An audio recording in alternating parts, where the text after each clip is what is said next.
and welcome once again to the video. Continuing my very casual look at every race in the 2024 Formula One World Championship, as I've done with previous years. Just a simple fan's perspective, nothing too technical.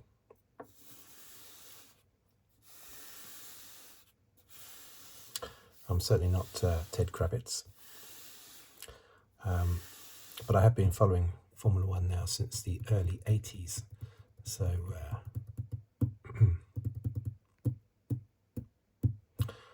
I have a lot of experience in that way, basically, as a spectator. And you can't help but pick up some knowledge along the way as a long-time spectator. Right, so what I'll do is my usual routine of writing down the finishing order down here, then the top 10 in the Drivers' Championship, and then the rundown in the Constructors' Championship. So this was round 10. It's incredible to think that we've still got 14 races to go. That's amazing. That's, in the old days, that was virtually a whole championship. And yet we've already had 10 races. Amazing. And really good. I love that, because it means that not only do you get lots more action, 24 races, more racing, more fun, but also it means that it gives time for swings backwards and forwards in the championship. Back when we had 16 races in the year, if, say in this case, Norris was starting to challenge Verstappen in the championship after 10 races, that would be too late. But with 14 races still to go, there's still a chance for Norris. Okay, so let's start with the rundown. Finishing order.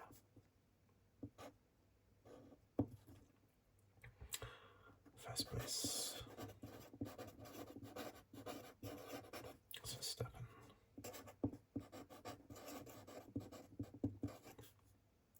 Norris.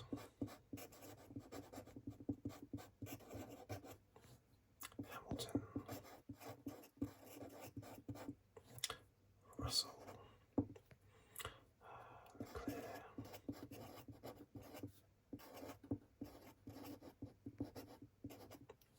Sainz. I'll make sure that this is properly in focus. Don't want it to be out of focus, obviously. Okay.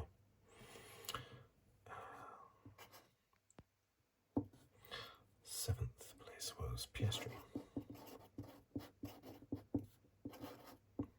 Eighth was Perez. Gasly.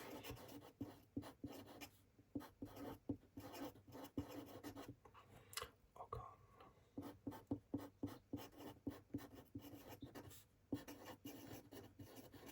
Hulkenberg.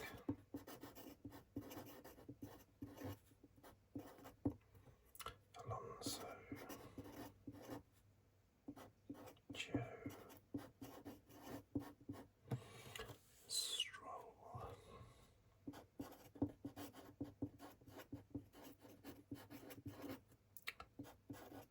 Ricciardo. Bottas.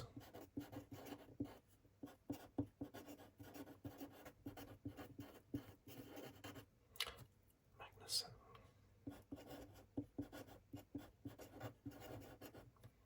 Albon.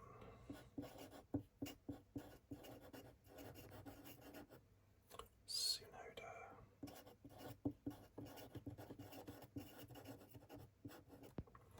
Sargeant. Okay, so in the Drivers' Championship,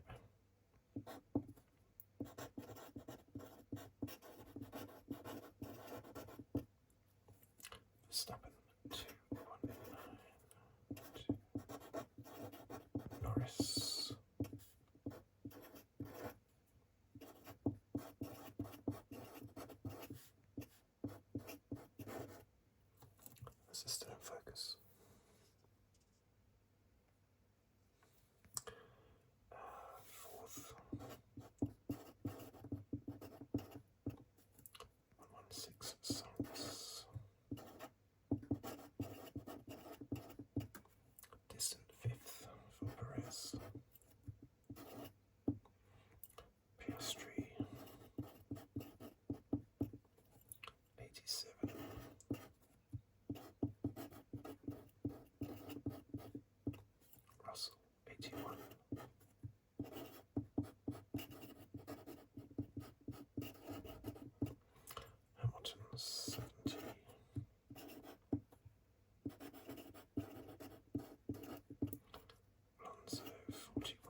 Constructors' Championship, which is, of course, Red Bull 330, Ferrari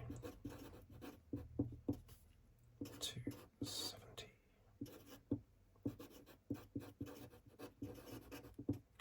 McLaren 237,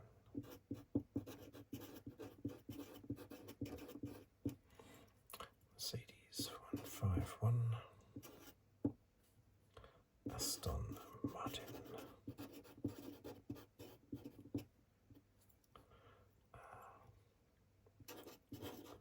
not very good, 58, RB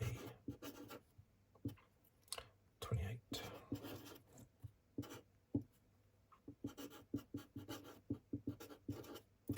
Alpine 8, Haas 7,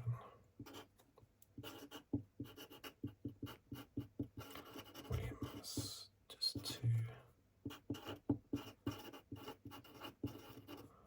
and the Visa MasterCard ATM dispenser cash withdrawal thing, kick Sauber, whatever it's called, 0. Okay, so right, should go that way.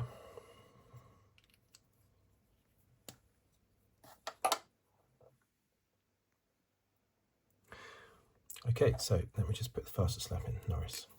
So what do we think about that race? For starters, I will say that I didn't really pay much attention to anything that was going on, sort of from 7th downwards, really. And that's what happens when the championship becomes a bit more exciting. All the focus is on what's going on at the top. I mean, for instance, back in 1986, Senna, Piquet, Prost, Mansell spread across 3 different teams, Lotus, Williams and McLaren. All you looked at was those 4 drivers, not even Keke Rosberg in the other McLaren, and certainly not Johnny Dumfries in the other Lotus. So it was just those 4 drivers, and you barely noticed what else was going on with any of the other drivers. And that's always a sign that the championships become exciting, when you don't tend to look at the other drivers at all. I know that the Alpines had a good weekend. They had good qualifying, and they had a solid, I mean, 9th and 10th. It's still not good, is it? But it was solid nonetheless.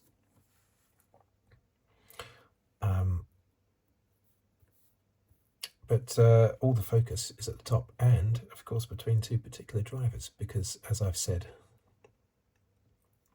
I think in the last couple of videos, this is definitely turning into a Verstappen v Norris year, just like Verstappen v Hamilton in 2021. It's almost like the other drivers are, it sounds a bit ruthless, and I don't really mean it, but it's almost like they're just obstacles that are there for Verstappen and Norris to overcome before at some point in the race they are first and second again. That's what it feels like at the moment, because Norris is so much clear of the other challengers to Verstappen. I mean, if they have finished first and second, Verstappen and Norris, in 5 of the last 6 races. The only one they haven't out of those 6 is Monaco, and that's very much a standalone race, really. So let's have my ginger drink.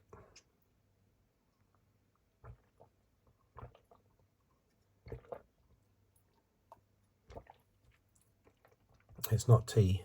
It's not ginger tea I'm drinking here. As you know, I don't drink normal tea or coffee at all. But I do drink ginger tea, not because I like it, but because I know it's good for me. But this isn't ginger tea, this is ginger and turmeric. No, it's not ginger, is it? Sorry, honey. It's not a ginger drink at all. It's honey and turmeric. It's nice. Spiced up with a little bit of sugar, because for me, honey's not sweet enough. Anyway, there's enough about that. So, what do we think about the race? Obviously, Norris got a fantastic pole position, and Verstappen couldn't even catch him, even though he had a tow from Perez. He still couldn't get past Norris. It was fantastic.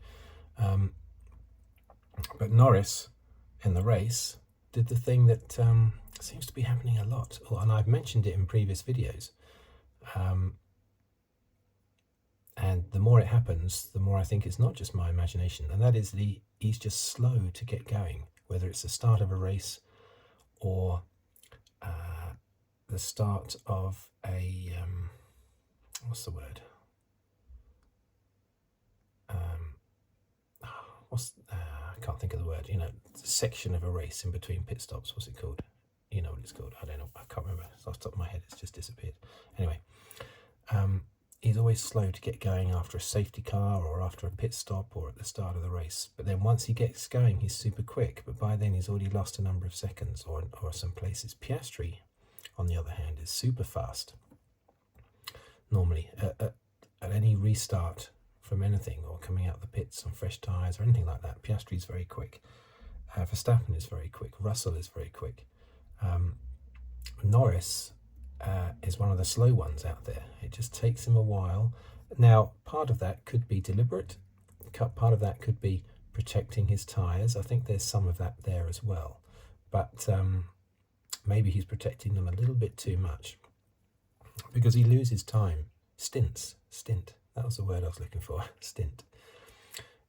Norris just loses too much time as he slowly gets his head down and speeds up. But once he gets going, he's incredible. He's unstoppable. But then, of course, the problem is he often has to overtake cars. He had to in the last race. Here, he had to fight his way back through traffic after having his late pit stop, which I think was a good strategy move. But it did mean that he had to overtake a Ferrari and 2 Mercedes, which he wouldn't have had to had he stopped earlier. Russell had that. I was talking about Russell's starts. Yeah, he had another fantastic start. He was on the clean side of the track, which would, of course, helped. Plus, Hamilton had a bad start, so he didn't have to sort of try and fight his way past Hamilton at the start. But Russell, fantastic into turn 1, 4th to 1st. Obviously helped also by Norris and Verstappen fighting each other at the start. A little bit on the grass as well. I thought it was amusing how after the race Verstappen makes a comment to Lando, his great mate, so he's not having a go at him, but he just says, push me on the grass a little bit there, a bit of off-roading. And Lando just says, I gave you plenty of room. What are you talking about? I gave you plenty of room. And you can tell that they're not angry with each other. They're still great mates. But yeah, I wish Norris, he just needs to get that sorted. He just needs to, on a restart or on, after a yellow flag period, safety car period, or on fresh tyres or at the start of the race, he just needs to be quicker. If he could be as quick as Piastri, then he would be an unstoppable force. I think he'd be leading the championship at the moment. Instead, he's 69 points behind, which is exciting. As he himself pointed out after the race, when asked, is it exciting now to be second in the championship? Well, as he correctly pointed out, he might be second now instead of third, but he's further behind Verstappen. So I think he would probably have rather, I'm sure he would have rather, say, Leclerc win the race, Norris comes second, Verstappen retires. Then Norris would still be third in the championship, but he'd be a lot closer to Verstappen.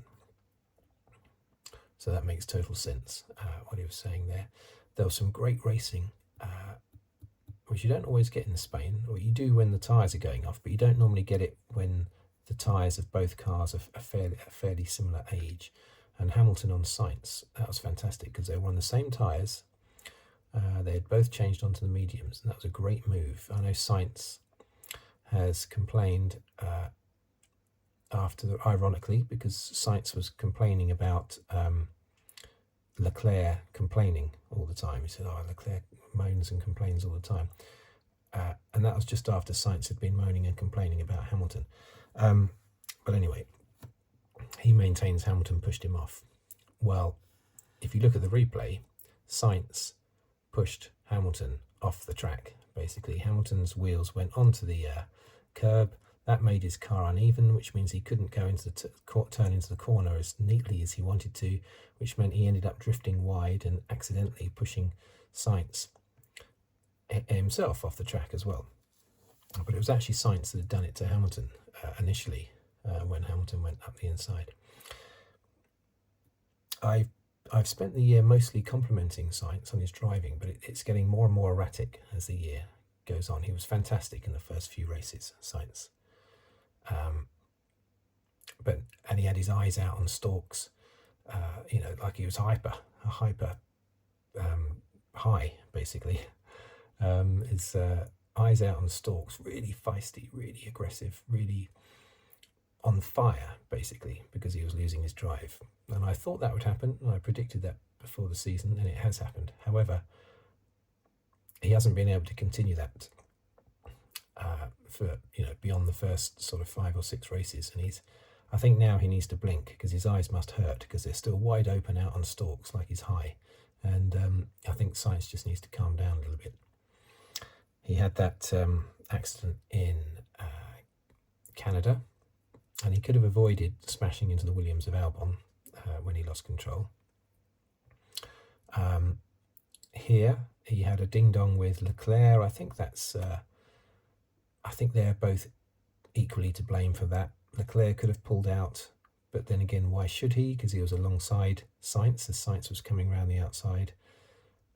Sainz should have given Leclerc more room, and Leclerc could have easily pulled out. So I would say that's just racing incident there when they had their little tap.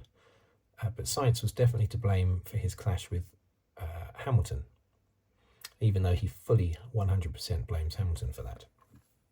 So I just think Sainz just needs to calm down a little bit. Just relax.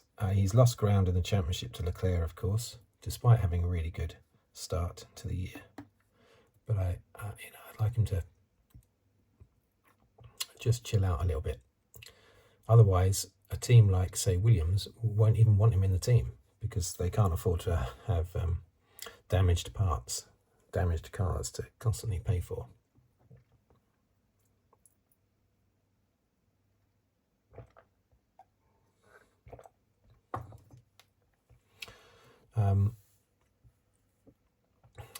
Norris did that thing that he also did in Canada, where he sort of likes to go a little bit off-piste with the strategy.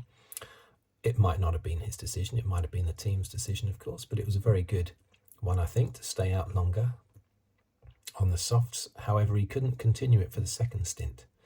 I think he had 6 laps younger tyres after the first stint, after the first change, but after the second change, only 3 laps younger, and that wasn't enough to defeat Verstappen, unfortunately. But he had to come in when he did on the second pit stop, Norris. Otherwise, he would have come out behind the Mercedes, and both of them, and he would have had to have fought his way back past them again. Otherwise, I'm sure he would have stayed out longer again. As it is, due to a slightly slow pit stop, he nearly lost out to Russell when he came out of the pits. And I think he would have done had Russell not been on hard tyres, because normally when a car comes out of the pits just in front of another one, because their tyres are cold, they immediately do get past. But Russell was unable to do that because his hards were awful. Just as Sainz struggled on his hards as well, whereas their teammates both had softs. I don't know if that was a deliberate split of the strategy there after the race. Hamilton said that it was always the plan from his part to go soft, medium, soft. I don't know if it was always the plan for Russell to go soft, medium, hard. But they split the strategy anyway, the same as Ferrari did. Certainly didn't pay off for the hard runners, which is why Hamilton got past Russell and Leclerc got past Sainz. Although Sainz did seem to let Leclerc past. Well, he definitely let Leclerc past, but that was Leclerc would have got past anyway had he had to fight Sainz. But it's good that at least we saw Sainz let Leclerc go on his soft tyres. The current Sainz from this year, I'd expect him not to give any ground to anyone, even his teammate, because he's so revved up, as I said. But he saw sense there and gave it to Leclerc, which is good. The fight between Norris and Russell, that was fantastic as well. Norris gets past Russell, Russell gets past Norris, Norris gets past Russell. Great fighting, fantastic. Side-by-side stuff, really good.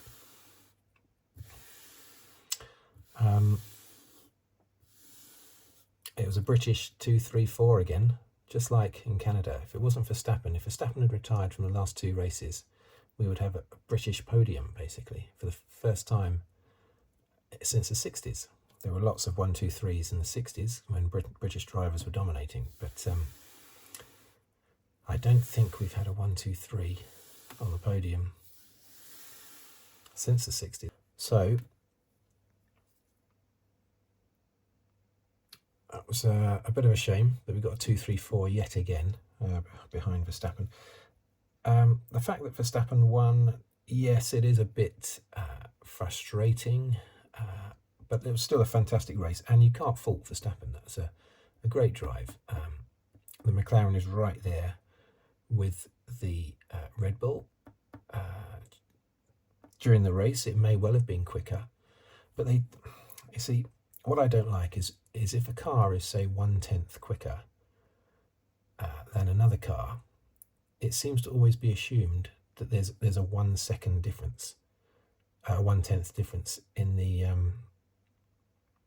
cars. Why can't the drivers ever be responsible for any difference in times? And that was one of the commentators said today that when Norris came in for his first pit stop, he was 4 seconds behind, or about 3 or 4 seconds behind Verstappen. And when they finished the race, he was about 2.5 seconds behind Verstappen. So he was maintaining, he's sort of saying, so there you go, they're pretty much even. Maybe the McLaren is 1.5 seconds over a race distance quicker than Red Bull today. But don't the drivers have any kind of input in this at all? Clearly they do, because where's Perez? If the drivers had no impact on the times that were being recorded, and it was just all to do with the cars, you wouldn't have Verstappen winning every race and Perez 8th in every race.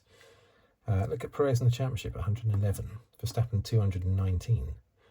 0 wins for Perez, 7 wins for Verstappen. They're in the same car. It's the same thing with Norris and Piastri. Big gap between Norris and Piastri in the championship. And Piastri is virtually invisible at the moment because Norris is shining so brightly. I remember in 2016, Nico Rosberg being asked the question because he was like 1.5 tenths slower than Hamilton in a qualifying or something, and the commentator said, "So you were 1.5 tenths slower off Hamilton's pace in quali. What's that down to? Is that some sort of aero update that you haven't had that's worth 1.5 seconds?" And Nico just sort of said, "Well, yeah, I think it's different factors, blah, blah, blah." I can't remember what he said. But I do remember thinking, why can't it just be that Hamilton was 1.5 seconds faster than Nico Rosberg? I don't get why, and it's depressing. They shouldn't be talking like that. There's enough people that don't watch Formula One that think it's all about the car and not about the drivers. So we don't need commentators and pundits and everyone talking as if that is the case, because it isn't. Because look at the gap between Verstappen and Perez. These cars don't finish line astern all the time, do they? There are often big gaps between teammates. I mean, 1986, Ayrton Senna, Johnny Dumfries in the Lotus. How many of you out there remember Johnny Dumfries? Yeah? How many of you out there remember Ayrton Senna? They were driving the same car, okay? Johnny Dumfries barely scored a point in 1986. Senna won 2 races in a very underpowered Lotus. So, and was challenging for the championship right up until sort of a couple of races before the end. So it's not all down to the car. So I don't like it when they say, oh, you know, so and so finished 5 seconds behind so and so, you know, in the race. That must mean that there's a 5 second performance gap over a race distance between those two teams. What are you talking about? It could just be that one driver was faster than the other one. So that does frustrate me. That's why I'm banging on about it quite a lot. Anyway, that was a very good race. Yet again, every race is really good at the moment. Norris has been second, first, second, fourth, second in the last 6 races. So he's right there, but he's running out. 14 races to go. That was Verstappen's 61st win. And Norris's frustration with falling behind, further behind Verstappen in the championship, shows that Norris very much so is thinking championship this year. Very much so. And that's great. There's still time, but the last 2 races, missed opportunities. But so in Canada, Norris was unlucky, but also in Miami, Norris was lucky. This race, it wasn't. Yes, Norris could have won and should have won, but it was down to his own performance at the start. So we can't begrudge Verstappen winning. He deserved to win the race because he did a very good start, and getting past Russell as well. So yes, Norris could have won this race, but certainly not a case of bad luck. It is one of those that got away for Norris, definitely, but it was his own doing, and it was down to the brilliance of Verstappen at the start. Well, and also the wheel spin that Norris had, of course, at the start, which messed him up. Anyway, these races are fantastic, and there's another one just next week, and then another one the week after that. So I'm really looking forward to it.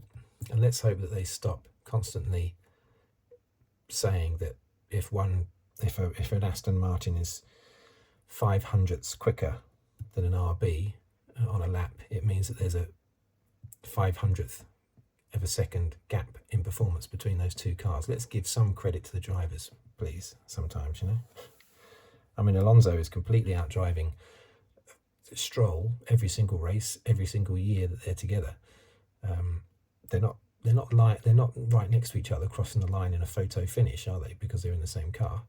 So the drivers make a big difference, a huge difference. Of course they do.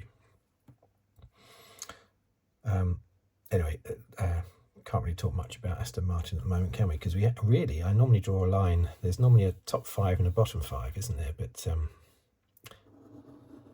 it's top 4 now. I'm afraid Aston Martin, they're nearly 100 points behind Mercedes. They're only 30 points ahead of RB. And RB really have only got one driver, Tsunoda. I don't know where Ricciardo is. But yeah, there's just the top 4. But look at that McLaren closing in. It was only a couple of races ago that Ferrari were closing right in on Red Bull. Now it's McLaren closing right in on Ferrari. It's fantastic. The ding-dong battle that's going on. And it's amazing that these two, Russell and Hamilton, are still way down here in the championship, despite having had 3rd and 4th in the last 2 races. I just hope that Hamilton hasn't lost his mojo. I hope that next year, in a new team, he's going to come back with a bang, because he's not really done anything so far this year, mostly due to really poor one-lap quali pace. Right, so thank you for watching. Thank you for listening. If you'd like to subscribe, please do so. Did I miss out anything? I took a few notes here, but I don't think I missed out anything. If you'd like to subscribe, please do so, or like the video, or comment, or even leave a tip on the thanks button below the video. And I will see you on the very next video, whatever it may be about. Thank you, and goodbye for now.